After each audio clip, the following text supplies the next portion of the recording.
En el glorioso nombre del Señor Jesucristo, vamos a escuchar su palabra. Les invito a orar.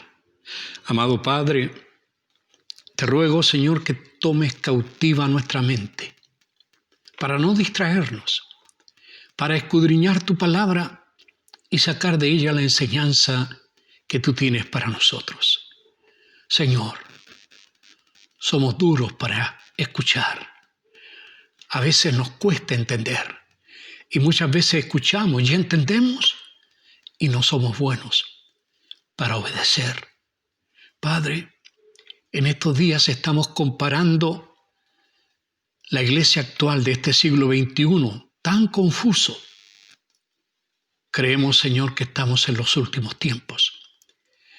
Y te doy gracias, Señor, que quedó registrada en la palabra santa, tu Biblia, quedó, Señor, registrada la entrada al mundo del Evangelio de Jesucristo y cómo este Evangelio impactó en una humanidad que vivía lejos de ti. Señor, en esta hora es urgente que avives tu iglesia, que avives nuestras vidas, que nos toques y nos ayudes para ser imitadores de aquella iglesia que proclamó tu nombre e hizo, Señor, huella en la cultura humana. Amado Padre, si el Señor Jesús vino para salvar y si el Señor Jesús quiere usar a la iglesia, Señor, aquí estamos. Úsanos para tu gloria. En el nombre de Jesucristo estamos rogando y en ese nombre esperamos que así sea. Amén. Amén, Señor. Gracias, Padre.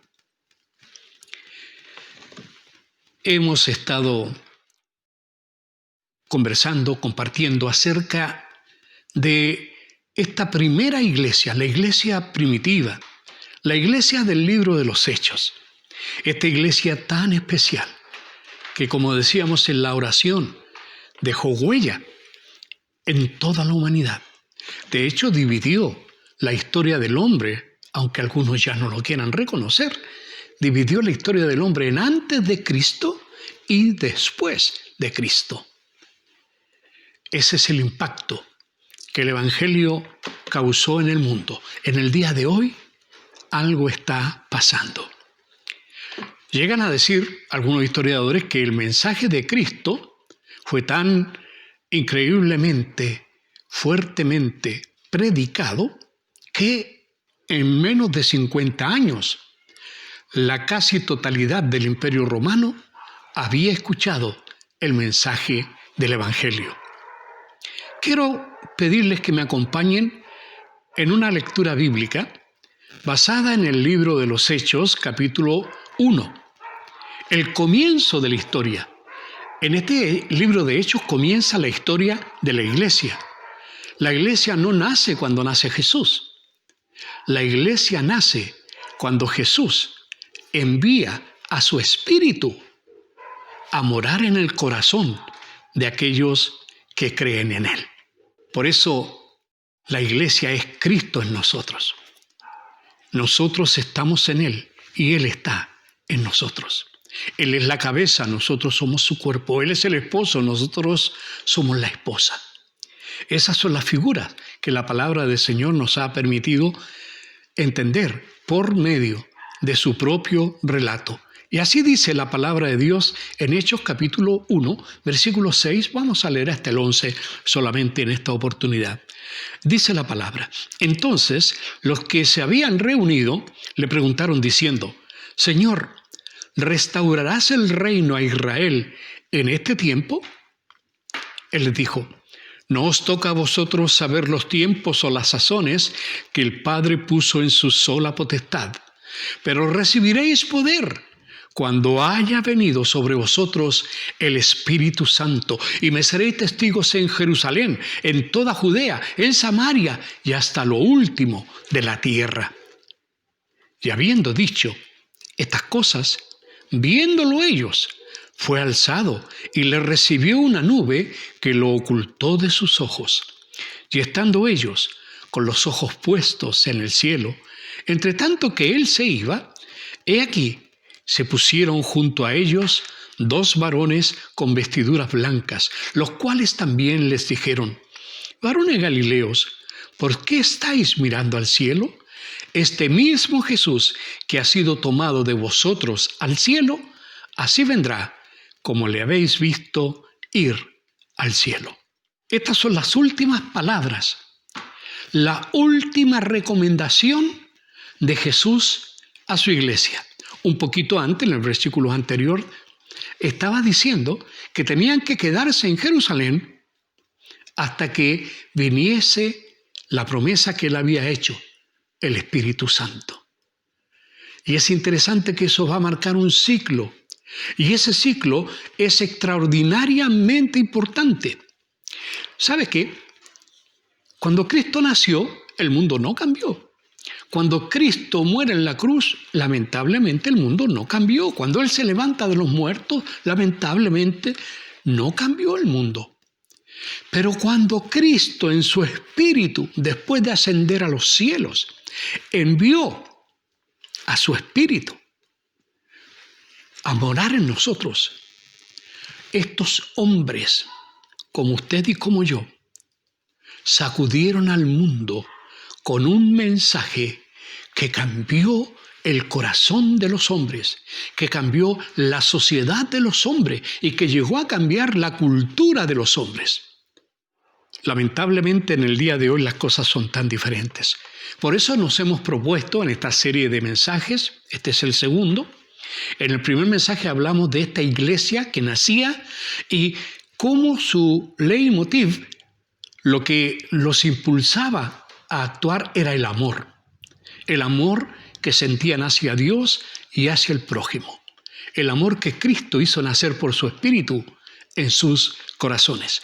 Pero hoy día queremos ver a esta iglesia en acción.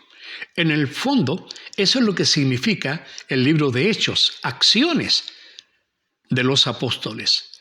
En inglés dice acts, acciones, actuaciones o hechos, como lo tenemos nosotros también, hermanos, pero la idea es esta. La iglesia escuchó un mensaje, las últimas palabras del Señor. Nunca más la iglesia oirá su voz hasta que Él venga con voz de trueno, con voz de arcángel y con trompeta de Dios. Ahí veremos nuevamente su rostro. Ahí oiremos, o la humanidad oirá su voz. Nosotros vendremos con Él. Amados, la iglesia tiene un trabajo que hacer. El Señor lo dijo muy claramente en el versículo 8. Recibiréis poder cuando haya venido sobre vosotros el Espíritu Santo y me seréis testigos. Es interesante que el Señor acababa de decirle: espérenme por favor en Jerusalén, que yo les voy a enviar la promesa, yo les voy a enviar el Espíritu Santo. Y los discípulos, en vez de preguntar ¿qué va a ser eso?, preguntaron: ¿restituirás el reino a Israel en este tiempo? Es decir, ¿se irán ya estos romanos? ¿Estaremos otra vez libres? ¿Volveremos a ocupar la cabeza en medio de las naciones? Esa era la preocupación. Recordemos que los discípulos tuvieron toda una experiencia con Jesús. Uno quería sentarse a su derecha, otro a su izquierda. Creían que el Señor ya iba a empezar a gobernar ahora, en ese tiempo. Y esto no fue así. El Señor Jesús de alguna manera les hizo cambiar de esa opinión que tenían de que el reino era ahí ahora. Cuando los discípulos y la multitud clamaban, cuando Él entra a Jerusalén, en la última semana de su vida, cuando Él entra a Jerusalén, la gente echaba palmas, echaba sus mantas para que Él pasara sobre ellas muellemente, sin asperezas, y gritaban: ¡viva el Rey! Hermanos queridos, ellos pensaban que el reino estaba ahí, ahora. Y hermano, el Señor ya había dicho: el reino de los cielos se ha acercado. Y de verdad que está cerca, ya mora en nosotros. Ya Él es Rey tuyo, Rey mío, Rey de todo aquel que lo conoce como soberano, como Señor y Salvador. Este Señor Dios, por medio de su Hijo Jesucristo, nos ha dejado una empresa por delante, algo que realizar, un trabajo que hacer. Los discípulos, no entendiéndolo todo, preguntan: ¿restituirás el reino? Pero es interesante, porque en esta pregunta, ahora ellos esperaban ya no con esa idea carnal de un reino, ya estaban claros. El Señor no era el mismo, había sido completamente cambiado. Venció la muerte y su cuerpo era muy diferente. Ellos lo sabían, estaban en un aposento y de pronto Él entra, sin entrar por la ventana, sin entrar por la puerta. Estaba ahí con ellos. Un cuerpo muy distinto.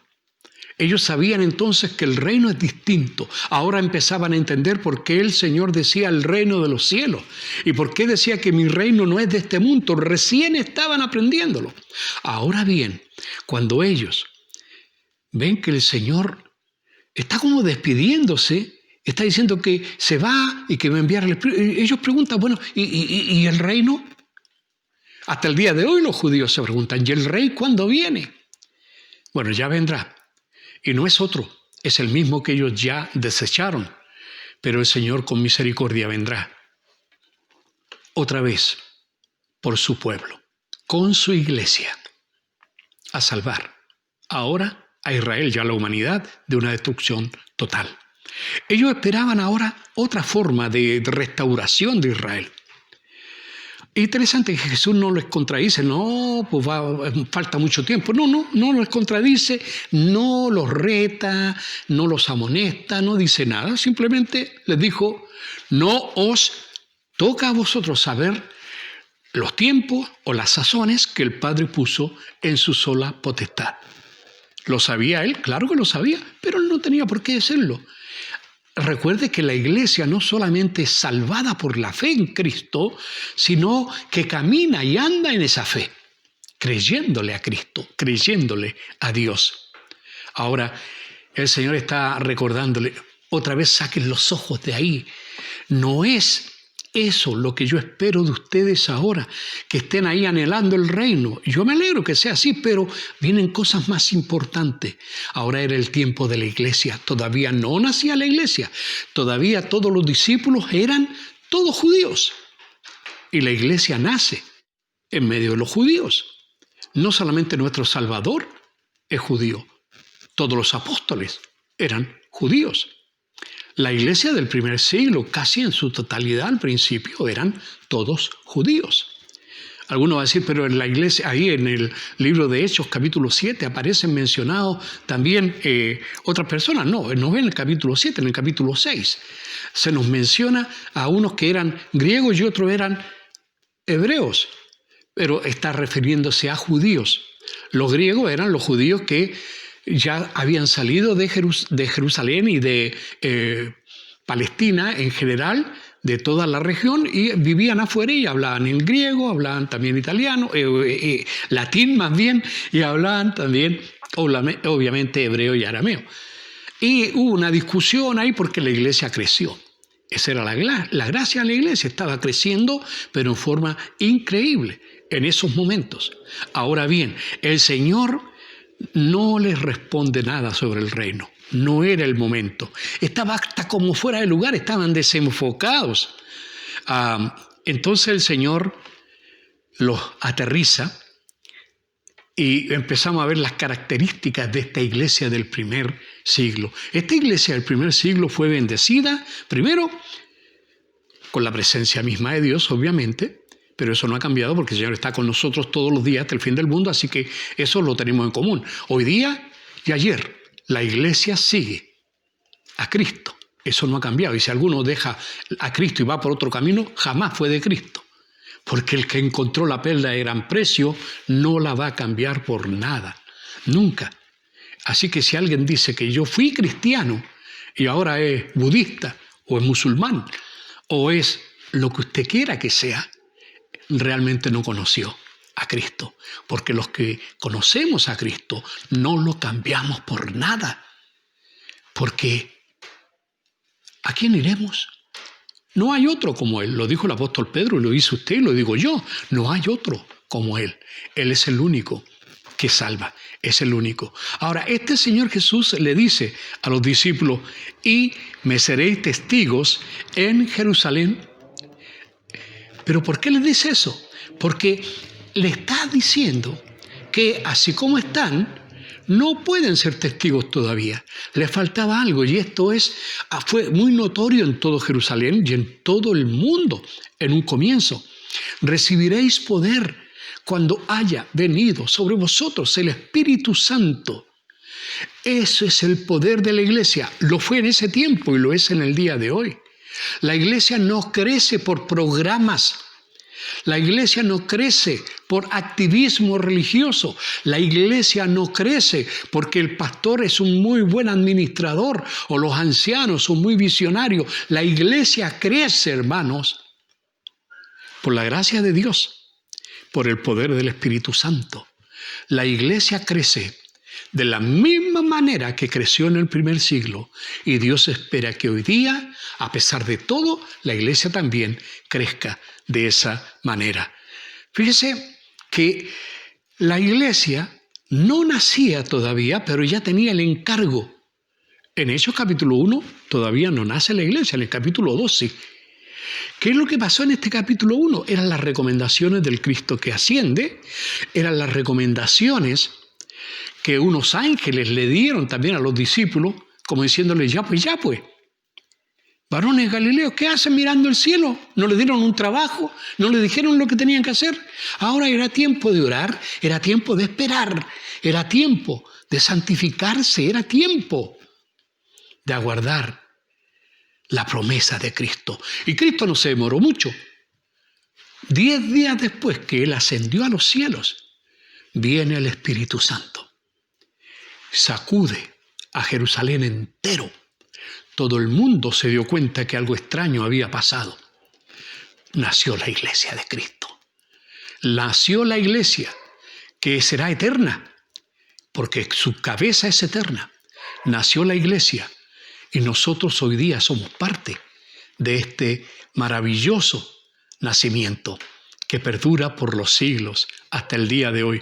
El plan de la iglesia que Cristo tenía lo dejó ahí, es como un bosquejo. Me seréis, ¿qué cosa hay que ser? Testigos. Me seréis testigos. Eso es todo el trabajo de la iglesia. Usted, yo, todos testigos de Cristo. Ah, pastor, usted puede porque usted estudió. No, señor. Cualquier persona que recibió a Cristo, por ende, tiene su espíritu, esa persona es un testigo de Cristo. Testigo para predicar en Jerusalén, en el lugar donde estaba. Es el bosquejo del Señor. Primero Jerusalén, luego Judea, luego un poco más allá que es Samaria y al final hasta lo último de la tierra. Lo mismo sucede contigo y conmigo. Tu testimonio, mi testimonio, comienza primero con nuestra conversión. Ahí comienza el Señor a obrar y una vez que eso sucede, tenemos ya la facultad y el poder para compartir eso que está en nosotros. El Espíritu de Dios. Tenemos la capacidad, porque vamos a tener la elocuencia que no será humana, será de Dios. Es todo sobrenatural. El Espíritu Santo será el que convenza de pecado, de justicia y de juicio. Entonces la iglesia, cuando cumple el propósito, primero Jerusalén, después Judea, después Samaria y hasta lo último la tierra, nos está indicando el camino para nosotros. Primero nuestra familia, después nuestros amigos, después nuestros conocidos y después el que se nos cruce en el camino. Debemos compartirle el testimonio de Cristo. Es interesante cómo nosotros podemos encontrar en esta iglesia primitiva todo como una semilla, las cosas ahí hasta que se desarrolla un árbol enorme con profundas raíces como es el cristianismo.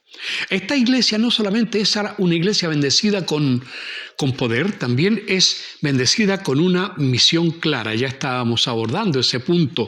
¿Cuál era la misión clara? Simplemente ser testigos. Y como parece que ellos quedaron muy embobados mirando el cielo, dice la Biblia que ellos estaban ahí viendo cómo fue alzado, ellos vieron lo que estaba sucediendo ahí. Y por tanto, ¿sabe? Yo me voy a detener un segundo ahí. ¿Por qué la Biblia da ese detalle? Viéndolo ellos fue alzado. Porque hermano, cuando yo no creía en Dios y me explicaban esto del cristianismo, nunca me lo explicaron bien tampoco, porque en realidad lo desechábamos a priori.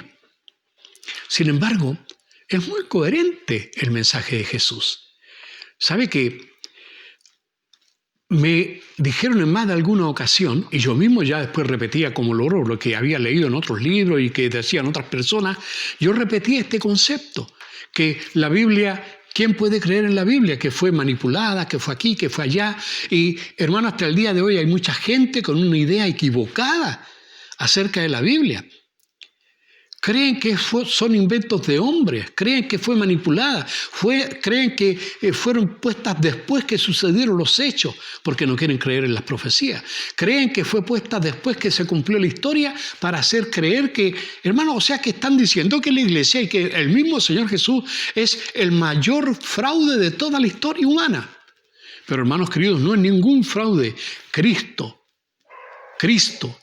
que es Dios, vino a vivir en medio de nosotros, vivió una vida santa y luego tomó sobre sí el pecado de todos los pecadores, como yo y como usted. Entonces, hermanos queridos, para que no nos equivoquemos, para que nadie nos diga que esto fue inventado, como yo escuché en más de alguna ocasión y hasta lo repetí, la idea de que los discípulos estaban hablando con él y de repente se distrajeron, algo pasó, miren allá, como un prestidigitador, como un mago de circo, hace así y se esconde y se va y nadie, uy, ¿dónde está? Parece que se fue al cielo. No fue así, como dicen algunos que no quieren creer, que además de ateos son ignorantes. No es así. Hay testigos y hermanos, ese es tu trabajo y el mío. Ellos fueron testigos presenciales, vieron con sus ojos a Jesús y vieron con sus ojos cómo lo mataron, vieron con sus ojos cuando resucitó y se apareció a ellos, vieron con sus ojos los milagros que había hecho, vieron con sus ojos cuando ascendió a los cielos y tan embobados estaban que se les olvidó la tarea que les dejó. Por eso, como un cable a tierra aparecieron estos dos ángeles y en el versículo 11 les dice, ¿por qué están mirando al cielo? Oiga, a propósito de esto, ¿sabe que recuerdo que en el Antiguo Testamento hay un personaje que también quedó mirando el cielo? ¿Recuerdan la historia de Elías y Eliseo? Eso está en el segundo libro de los Reyes, capítulo 2.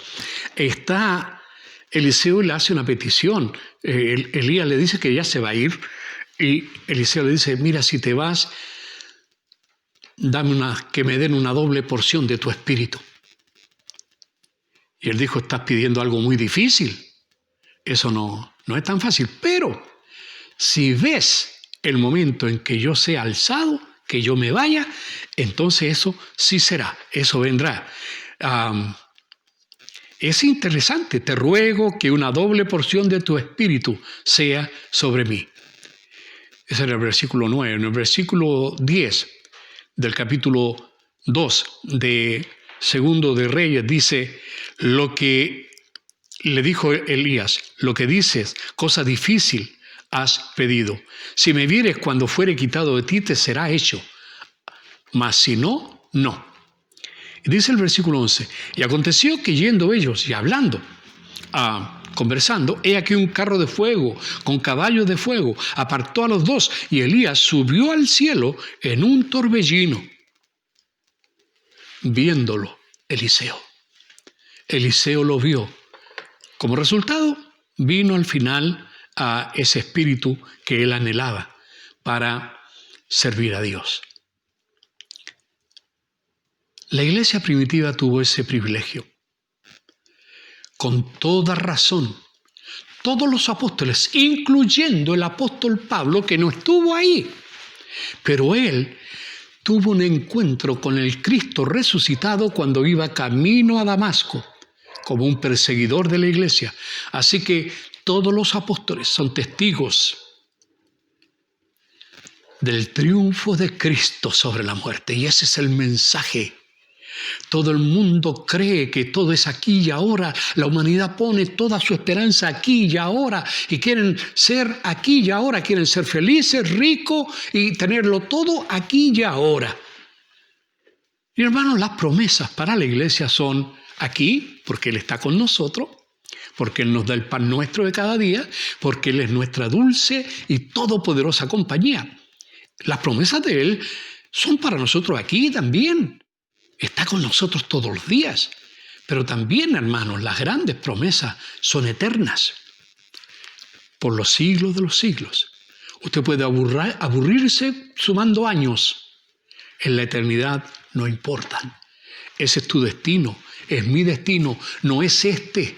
No es en algún momento tu función biológica, mi función biológica, que ya está más o menos, nomás. De pronto esta máquina se para, pero yo no soy esta máquina, usted no es eso. Usted es lo que está ahí, es lo espiritual, es lo que le ha dado vida, que algún día será tomada.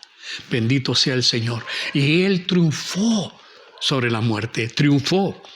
Así que la iglesia primitiva tuvo esta bendición, la bendición de tener poder, la bendición del encargo del Señor de ser testigos y ahora la bendición de ser obedientes, aún en los momentos de adversidad.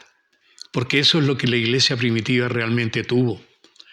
Tenía muchas cosas en contra. ¿Usted piensa que Satanás iba a estar feliz con el reino de Cristo entre medio? Cuando Él tenía todo bajo control, los reinos todos del mundo eran de Él. Tuvo el descaro de decírselo a Jesús en su cara. Todos estos reinos me pertenecen. Todavía son de Él. Pero el rey vendrá de nuevo y pondrá las cosas en el lugar que le corresponde. Hermanos amados, la iglesia primitiva fue una iglesia muy sufrida. Una iglesia que pasó por muchas adversidades. Primero que nada, mencioné al apóstol Pablo. Allá en el libro de Hechos, capítulo 8, ya aparece en realidad al final del capítulo 7 de Hechos, pero el capítulo 8, versículo 1, se nos relata algo muy fuerte. Ahí se le conoce a Pablo con su nombre hebreo, Saulo. Él dice, y Saulo consentía en su muerte, hablando de Esteban. En aquel día hubo una gran persecución contra la iglesia que estaba en Jerusalén. No fue una pequeña, una gran persecución contra la iglesia. Nosotros nos quejamos a veces que por cualquier detallito hay personas que andan con un evangelio tan liviano que piensan que a los cristianos son como cristal que no se pueden tocar, y si alguien lo toca y duele, ¡oh! ¿Qué pasó? Tiene que haber pecado. ¡Oh! ¿Qué pasó? Algo anda mal. Hermanos queridos, la iglesia primitiva las sufrió todas, y siguió adelante. Cuando la Biblia dice que Saulo estaba ahí, Saulo consentía, no significa que él aprobó, sino que simplemente estaba de acuerdo con que mataran a ese hereje que estaba hablando blasfemias, porque Pablo no lo entendía. Después llegó a entenderlo, pero ahí no lo entendía. Y se dedicó después a perseguir a la iglesia. Y él fue uno de los protagonistas. Ahora, primero, la iglesia perseguida comenzó con las cabezas. Primero fue Pedro y Juan. Usted puede leer esta historia en Hechos capítulo 4. De verdad le recomiendo, lea el libro de los Hechos completo. No se va a perder mucho tiempo. A lo mejor deje de ver un poco la telenovela o un poquito el deporte, o qué sé yo, y dele tiempo a la palabra. Y crezca espiritualmente viendo este ejemplo de la iglesia de Jerusalén, la iglesia primitiva, la iglesia del primer siglo, que luego empieza a nacer en otros lugares del Imperio Romano. Primero fue a Pedro, después de ahí en adelante a los demás apóstoles, en Hechos capítulo 5, versículo 18, en adelante. Peligro de muerte. No era solamente un peligro así, no, hermanos, persiguieron a Pedro y Juan. A Pedro lo iban a matar. Un ángel lo rescató. hermanos, peligro de muerte. Algunos ya murieron ya en ese tiempo. Y el primer mártir, como ya veremos ahí en Hechos capítulo 7, fue Esteban. Y lo que uno puede leer ahí, vamos a dedicarle en algún día, en algún momento, no ahora, todo el capítulo 7 de Hechos a una sola predicación. Pero Esteban, después de su muerte, la iglesia comenzó a ser perseguida. Era como se sacó la piedra que impedía que pasara el agua, la sacaron y el agua en contra del cristianismo empezó a fluir primero en Jerusalén, donde ellos tenían que ser testigos. La iglesia empezó a ser perseguida. Todos fueron esparcidos por las tierras de Judea, por las tierras de Samaria. Todos, menos los apóstoles. Pero la iglesia tuvo que arrancar. Interesante que a lo mejor Dios mismo usó a la iglesia, que a lo mejor estaban medios cómodos todavía en Jerusalén, pero como el plan de Dios se tenía que cumplir, Dios desparramó a la iglesia por medio de la persecución, primero en Judea, después en Samaria, y después, usted puede leer esto desde Hechos capítulo 8 en adelante, a todas las naciones, bueno, del capítulo 10 de Hechos más bien, cuando Pedro usa la llave de la predicación, así como usó la llave de la primera predicación a los judíos, usó la llave de la primera predicación a los gentiles, cuando predica Cornelio en su casa, y se asombraron todos de que los gentiles también recibían el Espíritu Santo.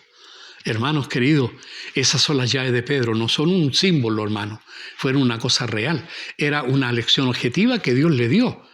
Yo te voy a usar, ya que usaste tus labios para declarar que yo soy la roca, sobre esa declaración, sobre esa roca, sobre esa doctrina, basada en mí, voy a fundar la iglesia y tú tendrás la llave. Tú vas a ser el primero. Y él predicó a los judíos y se convirtió en un montón de gente, miles. Luego predicó a Cornelio. Después todos empezaron a predicar a todo lugar. Hermanos queridos, Pedro usó 3 veces a lo menos las llaves, según lo que yo veo. Primero, en el libro de los Hechos, capítulo 2. Luego, en el libro de los Hechos, capítulo 8. Primero a los judíos, después a los samaritanos. Los samaritanos eran una mezcla de judíos con gentiles. Y ahí vivían en Samaria, después de la invasión de Asiria. Y ahí quedaron mezclados con el pueblo. Y tenían sus ideas propias, pero todavía tenían respeto por la ley, tenían respeto por el Señor, por Dios. Así que, hermanos queridos, Pedro usó 3 veces la llave. Primero con los judíos, después con los samaritanos, que eran una mezcla, y después con los gentiles, que no eran ninguna mezcla, no eran judíos, simplemente a ellos también les llegó el Evangelio. Pedro estuvo en las 3 ocasiones. Pueden buscarlo, esos 2, Hechos capítulo 8 y después Hechos capítulo 10. Pueden verlo porque eso es la verdad. Ahora, hermanos queridos, las penas de la vida, el sufrimiento de la vida, la iglesia fue curtida en el sufrimiento. Estoy hablando de que la iglesia de ese primer siglo, aunque era una iglesia con poder, aunque era una iglesia llena de amor, fue una iglesia perseguida. Dice la Biblia ahí en Hechos capítulo 8, al comienzo, y hombres piadosos llevaron a enterrar a Esteban e hicieron gran llanto sobre él. Hermanos, ¿alguna vez te han dicho que los creyentes no lloran? Te mintieron. Los cristianos también lloramos. La vida también nos afecta como a toda la gente.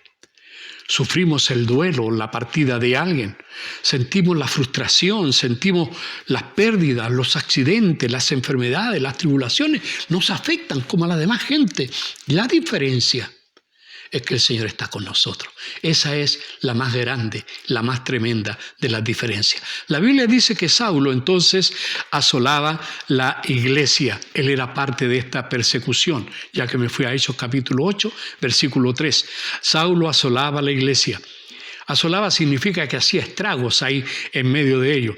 Ahora, hermano, de alguna forma todo cristiano sufre por Cristo, sufre por su fe. Algunos sufren burlas, otros sufren persecución abierta, otros pueden sufrir hasta el martirio y aún la muerte, solamente por ser cristianos. Somos discriminados a través de toda la historia. Saulo entraba casa por casa tomando prisioneros y llevándolos a la cárcel. Pero una iglesia perseguida, hermano, tiene una ventaja. Una iglesia perseguida es una iglesia auténtica, es una iglesia pura. ¿Quién querría ser cristiano a menos que el Espíritu Santo esté en él? ¿Quién querría ser cristiano si ser cristiano significaba perderlo todo? Ser cristiano significaba perder la tranquilidad, perder la familia. Ser cristiano significaba hasta perder la vida, como sucedió con Esteban y tantos millares de creyentes desde el primer siglo en adelante. Pero aunque es una iglesia perseguida, es una iglesia pura. También es una iglesia que cumple el mandato. Una iglesia que no se olvidó. Claro que quedaron embobados cuando Cristo se fue al cielo, pero recordamos que los ángeles están diciéndole al trabajo. Y cuando viene el Espíritu Santo, lo primero que hicieron el apóstol Pedro fue y predicó el primer mensaje evangélico, mostrando a Cristo y diciéndole a los israelitas, ustedes lo mataron. Y muchos de ellos dijeron, varones hermanos, ¿qué haremos? Hermanos amados, así comenzó esta historia. Con poder, con amor, con persecución, pero también con pureza. Predicaban con poder. Los discípulos, donde iban, predicaban con poder. Hechos 2:40, 3,000 personas, varones, se entregan al Señor, sin contar las mujeres. La obra personal con poder, vemos a Felipe siendo usado por el Espíritu Santo, que lo lleva dirigiéndolo por distintos lugares para predicar el Evangelio. En el fondo, la iglesia primitiva fue una iglesia obediente. Recuerda el versículo 8 del capítulo 1 de Hechos, recibiréis poder cuando haya venido sobre vosotros el Espíritu Santo. Bueno, comenzó, apenas nació la iglesia, cuando se juntó toda la gente, la multitud, por el estruendo que escucharon de ese viento, cuando vieron a los discípulos hablando cada uno en el idioma que entendía, entonces, puesto de pie Pedro, les habló. Y eso es predicar, eso es ser testigo, decirles a otros lo que Dios ha hecho. Y eso que ellos veían, no es que estaban borrachos, sino que Dios había cumplido una promesa. Y de ahí surgió un tremendo mensaje, lleno de poder. Esa es la iglesia del primer siglo, una iglesia obediente. Se le dijo esto es lo que hay que hacer y lo hicieron. Los empezaron a perseguir y usted ya lo recuerda en el mensaje anterior, dijimos, ¿dónde ellos iban? La iglesia perseguida, ¿dónde iban? Predicaban el Evangelio. ¿Dónde iban? Aunque estaban siendo perseguidos. ¿Qué fuego había en ellos? Hermano, el mismo que está en ti y en mí. Solo que hay que avivar un poquito la llama, hermano, porque a veces estamos muy apagados. Y por eso quiero hablar también de esta iglesia nuestra, la iglesia actual. No estoy hablando de mi iglesia particularmente, estoy hablando de la iglesia del siglo XXI. El mensaje sigue siendo el mismo. El Señor mandó ahí en Marcos 16:15, les dijo, id por todo el mundo y predicad el Evangelio a toda criatura. Eso no ha cambiado. Hermano, la iglesia no tiene una orden de Dios de ir por todo el mundo haciendo el bien. No ese es el trabajo. No es ir por todo el mundo y muéstrense tan perfectos que los demás los envidien. No ese es el mensaje de la iglesia. Vayan y prediquen el nombre de su obispo y de su pastor. No, Señor. El mensaje de la iglesia es el mismo, predicar el Evangelio. Predicar el Evangelio. Ahora, los errores del siglo XXI, ¿cuáles son? ¿Por qué no es igual? Porque hoy día tenemos un cristianismo sin persecución en algunos lugares. Porque hoy día en China están persiguiendo a la iglesia. Hoy día en países musulmanes están persiguiendo a la iglesia. Hoy día en países ateos están persiguiendo a cristianos como usted y como yo. Pero la mayoría del mundo occidental, del cristianismo del mundo occidental, es un cristianismo fácil. Un cristianismo que recibió un evangelio diferente. Recuerden el apóstol Pablo advirtiendo a los Gálatas: mas si aún nosotros o un ángel del cielo os predicara un evangelio diferente al que habemos recibido, sea anatema. No puede haber otro evangelio. Este es el evangelio, hermanos. Cuidado con el evangelio de la prosperidad, con el evangelio de, no sé, de la igualdad, no sé, hoy día hay evangelios para todos. Hermanos queridos, cuidado. El evangelio es el mismo. La palabra de Dios no cambia. Dios no cambia. La iglesia no puede cambiar. No tenemos ninguna autoridad para cambiar. Alguien me puede decir: pero pastores, que ya no son los mismos tiempos. Obviamente que no, pero la gente sí. La gente sigue estando perdida. Y Cristo sigue siendo el único Salvador. No hay otro. ¿Lo creemos? Entonces actuemos por mano. El problema es que la iglesia primitiva era una iglesia perseguida. La iglesia actual es una iglesia cómoda. Somos una iglesia donde nos dan el evangelio con azúcar. Cuidado que el azúcar enferma. Una iglesia con un mensaje: ven a Cristo y serás rico. Ven a Cristo y vencerás las tentaciones. Eso no es así, hermano. Ven a Cristo y salvarás tu alma. Ahí está la cosa. Ven a Cristo y tus pecados serán perdonados. Ahí está la cosa. Ven a Cristo y su paz estará sobre ti. Ahí está la cosa. Él empieza a hacer cambios. Hermanos amados, el cristianismo actual, en el día de hoy, está mal. Yo he escuchado a personas que me dicen: pastor, si mi esposo se convierte, voy a ser cristiana. No ha entendido nada. Es cierto, su esposo está perdido. Quizá es un borracho, quizá es... ¿Qué problema puede tener? Un hombre violento, yo no lo sé, pero está perdido. Y usted también, si está pensando que puede hacer negocios con el Señor. Si tú lo sanas a Él, si tú me lo sacas de esto, entonces yo te voy a servir. ¿Qué es eso? El Señor vino a servirnos a nosotros. Y una vez que nosotros lo conocemos, ahí empezamos a servir. Así que cuidado con equivocar el camino. Cuidado con hacer negocios. Yo te doy si tú me das. Así predican algunos. Dios te va a bendecir si tú me bendices a mí. Cuidado con eso. Nosotros ofrendamos, damos diezmo y damos todo esto, pero hermano, por amor a Dios, porque Él nos ha dado todo. No para salvar el alma, sino para obedecer a Cristo, para obedecer al Señor. Hoy día, hermano, este evangelio de ahora, del siglo XXI, ha creado una flojera espiritual. Suena raro, flojera espiritual. Hermano, hay personas que dicen: bueno, que prediquen otro. Yo he escuchado personas conversando: oye, el pastor le ha dado con esto del evangelismo, que hay que predicar el evangelio, que predique él, pues. Si para eso le pagamos. Hermano, ninguno de los discípulos, más de 300, más de 500 hermanos, que estaban ahí cuando el Señor se fue y que escucharon sus palabras, que tenían que ser testigos, ninguno de ellos tenía sueldo. Ninguno de ellos. Servían porque Cristo envió a su Espíritu y ahí tenían el poder de ser testigos de Cristo.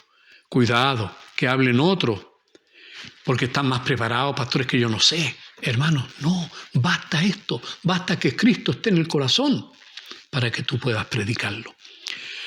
El problema está también en que la iglesia actual no es tan obediente como la iglesia primitiva. La iglesia actual parece que no entiende esto de ir por todo el mundo y predicar el evangelio.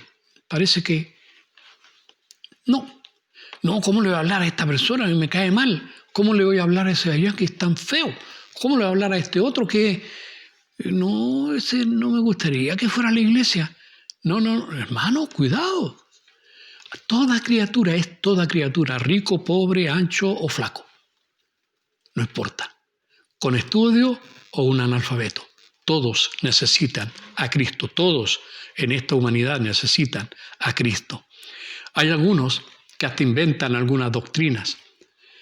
Algunos dicen: bueno, si el Señor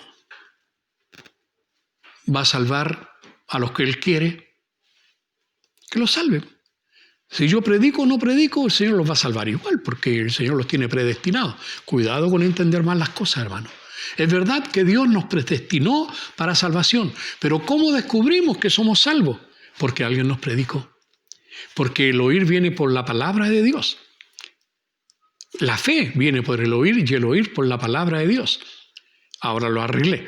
Hermanos queridos, por la gracia del Señor hemos recibido. Por la gracia del Señor debemos entregar. Por la gracia del Señor. Cuidado, cuidado. A veces nos autojustificamos para no hacer el trabajo. El trabajo no es del pastor, no es de los ancianos, no es de los diáconos, el trabajo no es del departamento de evangelismo, el trabajo es de cada creyente. ¿Y cuál es el trabajo? Simplemente dile a todos lo que Cristo hizo contigo, simplemente dile al mundo lo que Cristo significa para ti, simplemente diles a otros que Cristo es el único que salva. Hermanos, no es tan difícil. Deja que la palabra fluya, deja. Ahora, hermanos, si estás viviendo una vida desordenada, no vas a querer decirle a otro, gente que te conoce, tus pecados, que te ven que estás haciendo las cosas mal, no vas a poder hablar de Cristo. ¿Por qué? Porque manchamos el testimonio. Cuando tú estás con la ropa sucia, no le puedes decir a los demás, oye, lava la ropa, porque te lo van a echar en cara. Hermanos amados, no somos perfectos, pero sí somos llamados a santificación. Somos llamados a caminar con Dios en santidad. La iglesia primitiva tomó en serio las palabras de Jesús cuando dijo, ahora ya en Mateo 28, que los que creyeran fueran bautizados y tenían que ser enseñados, enseñándoles que guarden todas las cosas que Él ya había enseñado. Eso es parte de la edificación del cuerpo de Cristo. Hoy día hay cristianos que no leen la Biblia. ¿Y usted quiere estar bien? Hay cristianos que no se esfuerzan. Hay personas que por años, llevo tantos años en la iglesia y todavía escucho a algunos que dicen, ay, pastores, que yo tengo que ese pollo. Hay pastores que aquí me entra por aquí y me sale por allá. Ay, pastor, no me vengan con cosas. Usted puede tener todas las insuficiencias que quiera, pero usted tiene algo sobrenatural, más bien alguien sobrenatural morando en el corazón. Es el Espíritu Santo. Hermanos amados, que el Señor te ayude, nos ayude a cumplir esto. El éxito de la iglesia primitiva se debió en gran parte al evangelismo personal. No hicieron grandes campañas, no hicieron tremendas reuniones con show artístico, no hicieron nada de eso. No tenían programas de televisión, no tenían programas de radio, no repartían tratados. Eran ellos el tratado, eran ellos el programa de televisión, eran ellos el programa de radio, eran ellos los testigos de Cristo que nos faltan hoy día. Y te digo que tú tienes que ser testigo de Cristo. Hoy día la iglesia está desparramada por todas partes, cada uno en su núcleo. Hermano, ¿no será que Dios quiere que empecemos otra vez por nuestro propio Jerusalén? Por eso estás en tu casa, te estás comportando como un creyente que vale la pena, estás siendo ejemplo. Si eres ejemplo, podrás ser testigo. Si no, arrepiéntete y empieza a hacerlo. El secreto de la iglesia primitiva fue esta dependencia del Espíritu Santo, por el poder del Espíritu Santo, la obediencia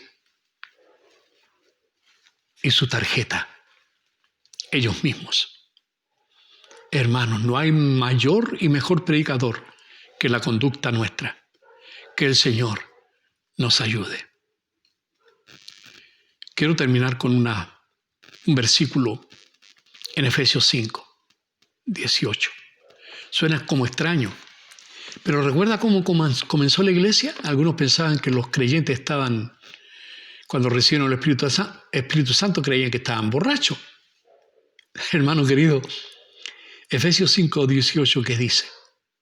No os embriaguéis con vino, en lo cual hay disolución, antes bien, sed llenos del Espíritu.